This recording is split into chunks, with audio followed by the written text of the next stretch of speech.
Welcome to our in-depth look at this important new standard, BS 8681.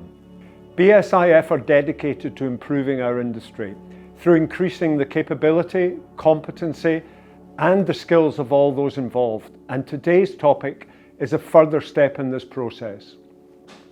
You'll be aware that BSIF Height Safety Group drove the Trailblazer initiative to create a Level 3 apprenticeship levy-funded qualification for permanent fall arrest technicians.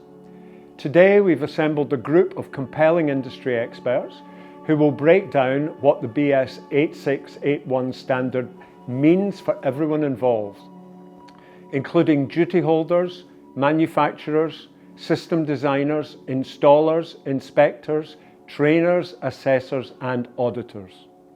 So it's my pleasure to first of all introduce Graham Wilmot, the chair of the BSIF Height Safety Group and the Risk Management and Standards Director at Key Safety. Graham.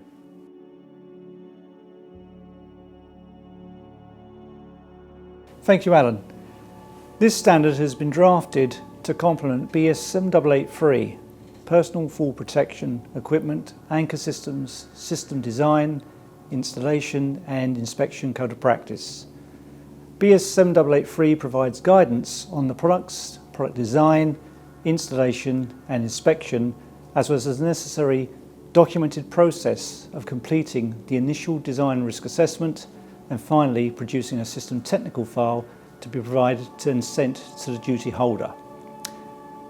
BS 8681 has been developed to provide the duty holder with guidance as to the expected competence of the fall protection industry providers and ensure installations are safe and fit for purpose. Both standards have been drafted to raise the bar of the industry and to meet the client's expectations. The standards and guidance on both these documents and supplementary bulletins in relation to BS 7883, which provides guidance on legacy installations, can be found on both the BSI and BSIF websites. Additionally, manufacturers also provide guidance on these documents on their respective websites.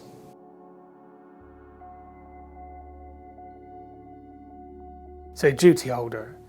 Who is the duty holder? Basically it's everybody involved in designing, constructing commercial properties who control risk. So for example, they might be the owner, the principal contractor, principal designer, subcontractors, even consultants as well. So it's very important that all duty holders, so that's all that catchment part, employ competent people and competent companies to help them deliver an end product safely and well designed. If you've got a good service partner who's going to install and inspect fall protection equipment, they can promote their service as well. So they're, as part of that duty holder element, they should be shouting about the good things they've done. And this British standard, BS 8681, will help deliver that. It also gives the buyers confidence that they're employing a service company that actually can deliver what they say they can. But it really does take everybody to get involved. So all duty holders, that's everybody in that whole procurement chain in service delivery, need to take part. So if you don't get involved, you won't be able to change some of the problems we got in the industry. So a final piece of the duty holder responsibility is to ensure that when a product is finally installed and the construction's finished, they're handed over the technical file, which contains all the vital information of how the system's used, it's maintained, and it can be inspected and, if needed, tested as well. And this is the information that the service partners and contractors should be asking for at the start of their inspection.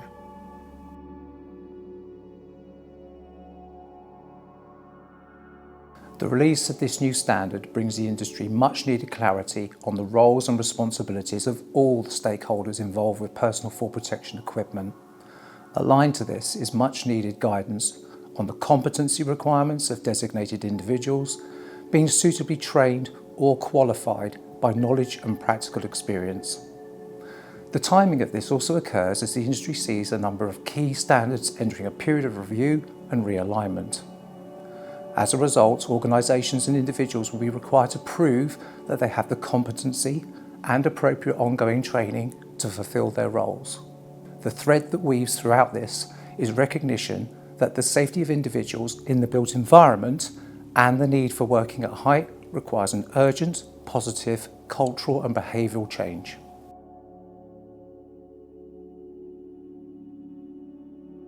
With the introduction of this new British standard, Clause 9 provides good information for manufacturers and fabricators of anchor devices used within an anchor system. It details the steps necessary to ensure anchor devices are tested in accordance with appropriate product standards, and importantly, recording and documenting all appropriate information associated with the design, testing and certification process.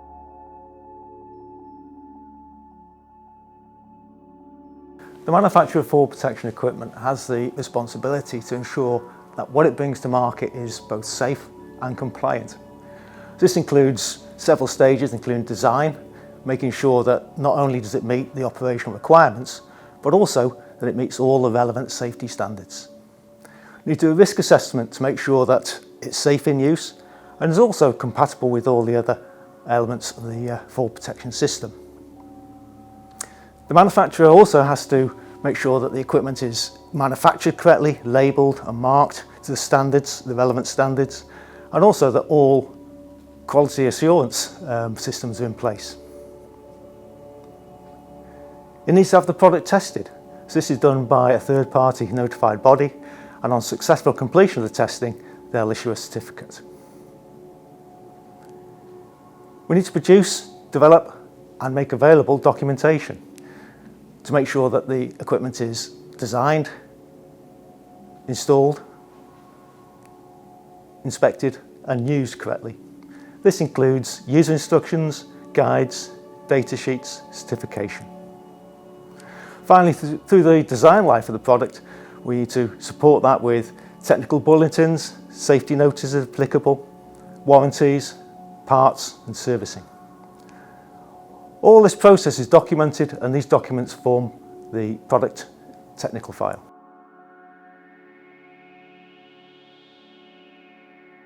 A system designer is anybody who either specifies products or sets out where that product is going to be utilised on the building. It's vital that they're competent because these products are designed to save lives. In addition to that, if the system fails, it isn't just the user's life that's at risk. It would cause public danger in many situations where the building is close to public access or, endanger the other building users. So they have to be quite skilled.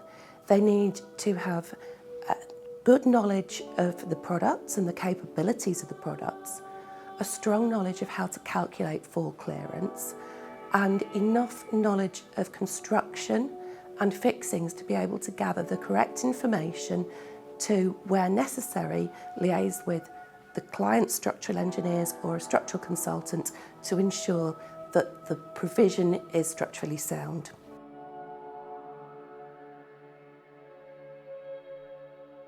So the role of the system designer is absolutely key in the delivery of personal fall protection systems. This system designer role, it's a relatively new role. It was devised and first came about through BS 7883, which was published in 2019. Hasn't really been adopted as well as it needs to be by the industry yet, and the industry really does need to get on board with the use of the system designer role. For every project, there must be a system designer in place at any stage. We must know who that system designer is, and they must be competent. So the first question is, who is the system designer? And the second question is, are they competent? And they form part of a chain of competencies that we need to be in place for safe projects to be delivered. Now, we don't have any qualifications yet for system designers. We need smart people, we need educated people, we need people who fundamentally know what they know, but also they know what they don't know. So that's really important. And for me, that's what BS 8681 is all about. It's intended to establish a framework so that we can get competent people in place to deliver these projects. The system designer has got an overall responsibility for ensuring that we provide solutions for personal fall protection systems which are safe, which are compliant, and which are fit for purpose. So all of the systems that we provide, the personal fall protection systems, they need to be designed in a way that they can be constructed safely, used safely, rescued from safely, and examined safely. So these are all responsibilities that the system designer needs to make sure has been covered off in the design of the system. And to do this well, the system designer, their fundamental challenge is to break down this traditional silo thinking that we have in the industry. We need to have a single controlling mind looking after the development of the solution, and that person needs to be the system designer.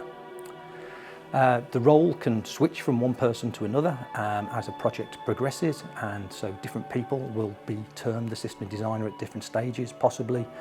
They need to be appropriately competent, and their scope of knowledge needs to be appropriate as well, and so that competency and that understanding will vary from one person to the next. Very importantly, every system designer has to accept all of the work that's been done by any previous system designers on the project. They need to accept that as being appropriate, or they need to change the things that they aren't happy with. What we can't do is just allow the project to continue with things that we as system designers are not happy with. And anybody who makes any changes to the design of the project will take on the responsibility of being a system designer, and they will need to meet the competency requirements that are needed to do that. The final thing I was going to say about system designers is that, perhaps unusually for the industry, the installers should no longer hand projects over to clients, to duty holders. The installer must always hand over the installation work to the system designer. The system designer should then review it, and they will then hand it over to the client when they are happy.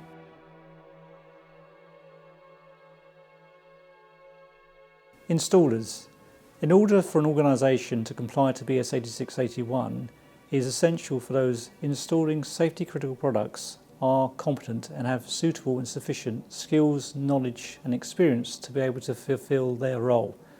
Training is a key part of that process, and the industry has developed an apprenticeship trailblazer at level 3, as well as the existing MVQ level 2 diploma in access and rigging for the rest.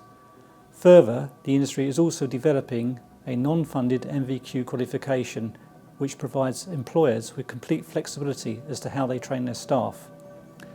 Evidence of appropriate occupational training is a requirement to facilitate the issuing of a CSCS card, which is common to the industry. All CSCS cards which have been awarded due to industry accreditation schemes will be withdrawn on the 31st of December of this year. It is essential, therefore, that anyone in the occupational fall protection is registered for the MVQ level 2 or registered for the Trailblazer apprenticeship scheme. Installers often work in teams of 2, and it is essential that one of those installers is at least at level 2, and more importantly that the supervisor is at level 3. Installers should be regularly audited, and this is a requirement to ensure they follow the protocols of BS 7883 as well as good industry practice, and this is continually built upon. Annex C of BS 8681 provides the auditing process in order to claim compliance to this particular standard.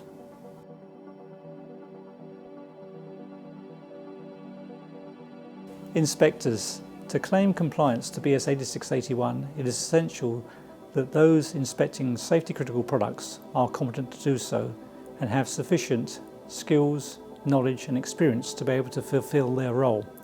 All inspectors need to be qualified to at least MVQ level 3 in appropriate occupational qualification. The inspector has to know about the products themselves, about the installation process, the base material they're being installed into, as well as the fixings. And it is essential that inspectors, when reviewing installations on site, that they can distinguish between what should have been fitted and what is actually fitted, and be able to notify the actual duty holder whether the actual safe system is safe to use and proceed. It's essential that assessors calculate things such as full clearance distances and the combination of PPE, personal protective equipment, to ensure that it is safe to use in the configuration as in the technical file.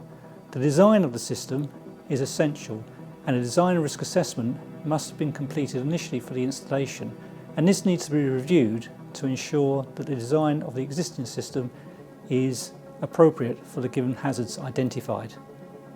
The system technical file also contains the examination scheme which the inspector will need sight of in order to carry out the inspection in the first instance, and these are often now digital and stored in the cloud for clients and duty holders to access as and when required.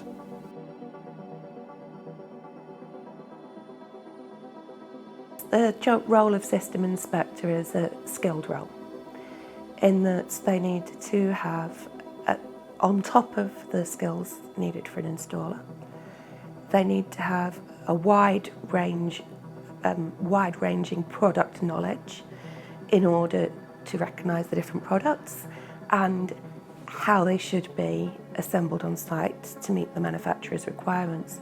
But more importantly, they need to be able to recognise what is potentially a non-proprietary item or not a product, a fabricated item on that system that may need details taken for reverse engineering and that may cause doubt as to whether that system is adequate to take the loads.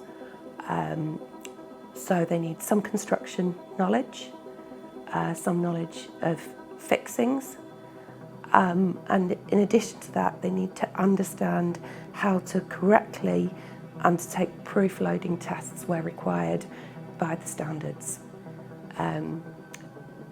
That information they need to have the ability to then relay back to the system designer or potentially a structural engineer like an engineer like myself, so that we can assess the system and undertake reverse engineering checks.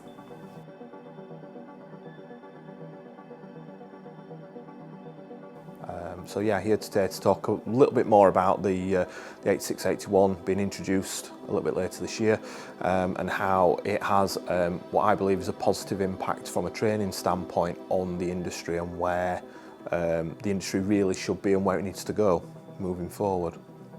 Yeah, so I think from my standpoint, I think historically the industry has not really had that mandation around training. There's been bits and pieces, pockets of sort of training operations that have been put in place by some of the manufacturers in the industry.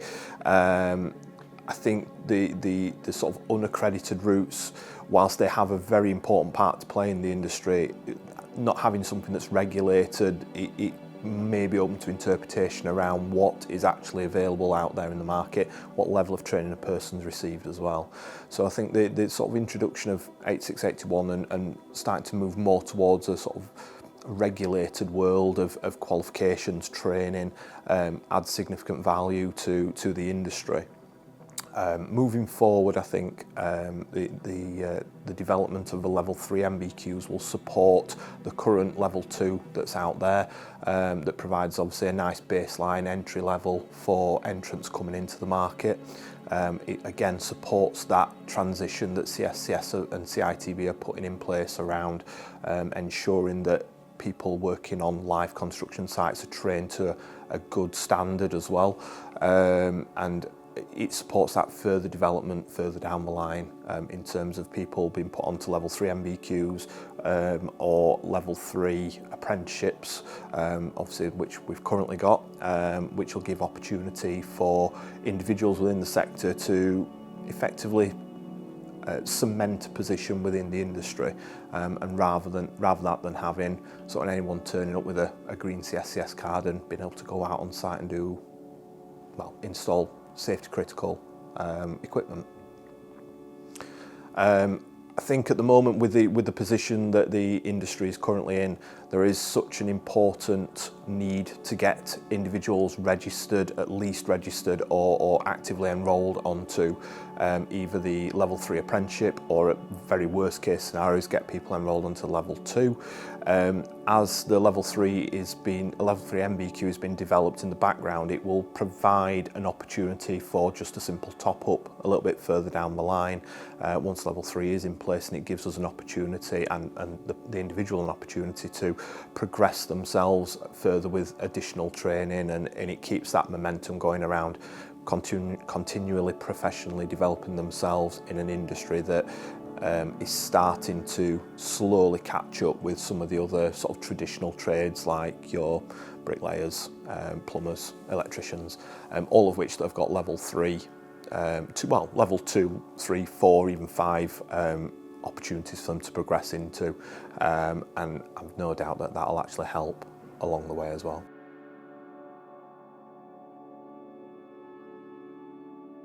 Auditing.